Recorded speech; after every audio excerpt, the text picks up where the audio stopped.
Welcome back to the Curious Kid podcast. Have you ever discovered something by accident and been really happy about that discovery? I love discovering new things in nature and adding them to my nature collection. That's a great example. Sometimes I'll discover a shirt at the bottom of a pile of shirts in my closet that I haven't worn in a long time and I want to wear again. Or I'll find a dollar bill somewhere I had completely forgotten that I'd put it. Accidental discoveries can be so much fun. This week, we are going to discuss one of the most important discoveries in science history, and it was discovered totally by accident. This week we are getting curious about X-rays. X-rays are so much fun and they are super interesting. The best part is that we have a radiology technician as a guest today, and he knows a ton about X-rays because he's performed thousands of them before. He's also going to answer our question of the week. The question of the week is, why do I need to wear a lead apron when getting a dental X-ray? Interesting question. Let's learn about the history of X-rays. The X-ray was discovered by a German scientist in the year 1895. His name was Wilhelm Röntgen. He had no idea he was going to discover X-rays. He was examining how electricity would act in a special tube after all the air had been removed from the tube. The tube he was using had a cathode and an anode, just like a battery. If you want to learn more about cathodes, anodes, and batteries, we covered them way back in episode 11, Curious About Batteries, which was one of our favorite episodes to record. Well, when the electricity came into contact with the anode in the tube, a special kind of light was created that had not been discovered yet. He noticed the light was special because it made a screen in his lab glow. Yeah, it was really strange. Wilhelm had a fluorescent screen in his lab. The tube he was experimenting with was totally covered by cardboard. Usually, when you cover something in cardboard, it blocks any light from getting out. When he passed electricity through the tube that was covered in cardboard, the fluorescent screen lit up. He knew that electromagnetic radiation could make fluorescent material glow. He was just stunned that it even worked when the tube was covered by cardboard. So how were the rays of light getting to the screen and making it glow? This part is really interesting. Electromagnetic radiation comes in different wavelengths. The light we are able to see, also called visible light, exists in a small range of different wavelengths. We aren't able to see any of the shorter or longer wavelengths, even though they exist. Lots of different types of wavelengths we know about are longer than the ones we could see. Examples include microwaves, or the waves that give us our radio signals so we can enjoy listening to the radio.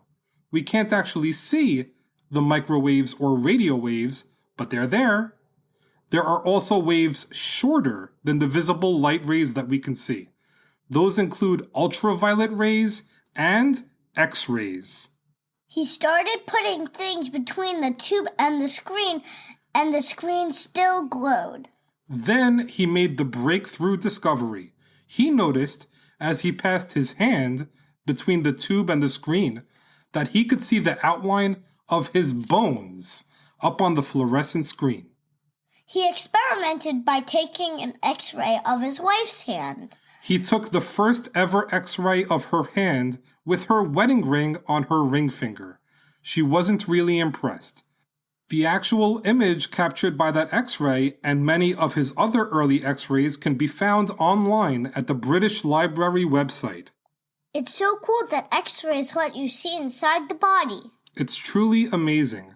The short wavelength of X-rays allow them to easily travel through skin to see inside. On an X-ray, bones appear white because they contain calcium, which is dense, stopping some of the X-rays and creating a white shadow. X-rays have an easier time passing through less dense tissues like fat and muscle, so those appear gray on an X-ray image. This is kind of like how I make shadow puppets on the wall with the flashlight. You're right. If you shine a flashlight at the wall and place your hand between the flashlight and the wall, a shadow of your hand will appear on the wall. X-rays work in a similar way. There is a machine that shoots X-rays at your body and an X-ray detector on the other side of your body that captures that image. X-rays help you see if you have any broken bones. There are so many things you can detect using an X-ray, including broken bones, pneumonia, foreign objects, and dental cavities. X-rays became very popular quickly. Within weeks of Wilhelm Röntgen's discovery, they were being used by European surgeons to find foreign substances in human bodies. They were used in the United States as quickly as the following year. Why are they called X-rays?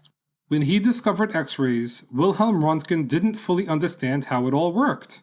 The letter X is used in math to describe something that is unknown. He gave them the temporary name X-ray because he wasn't totally sure how they worked when he discovered them. X-rays are such an important discovery. Before they existed, surgeons would have to put patients to sleep and cut into a certain area to see what was going on underneath. With X-rays, this was no longer necessary. 6 years after his discovery, in the year 1901, he was awarded the very first Nobel Prize in Physics. He refused to patent his new discovery because he wanted people to be able to benefit from its use without any restrictions. An amazing medical breakthrough from an amazing man. People used to think X-rays were harmless, but they are not. People used to think X-rays were harmless, just like normal light that we can see. In 1904, Thomas Edison's assistant, Clarence Daly, developed skin cancer after doing lots of work with X-rays, opening up the idea that X-rays needed to be used with caution. 100 years ago, it wasn't unusual to see X-ray machines at carnivals for people to experiment with. They were even placed in American shoe stores with the promise to help ensure a better fit for shoes you were buying. Thomas Edison finally started to understand the harm that X-rays can cause.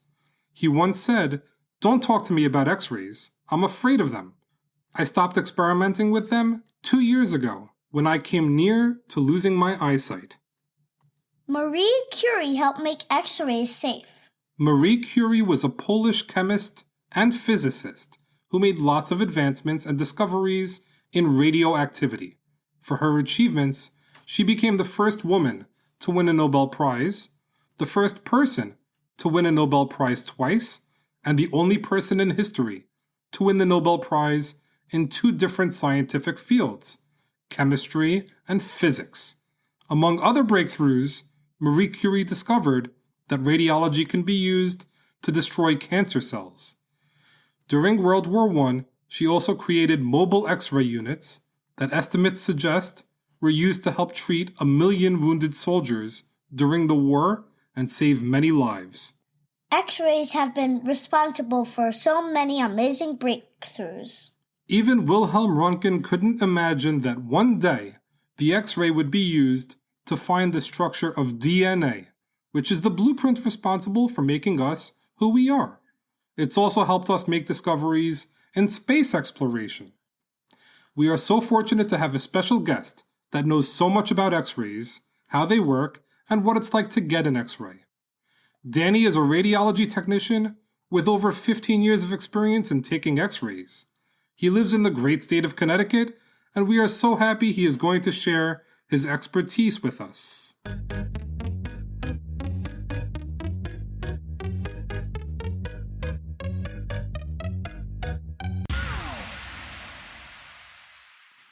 Danny, thank you so much for being on Curious Kid Podcast. How did you decide to become a radiology technician?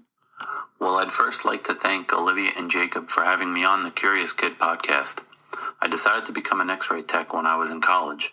I took a biology class and became very interested in how the human body looks.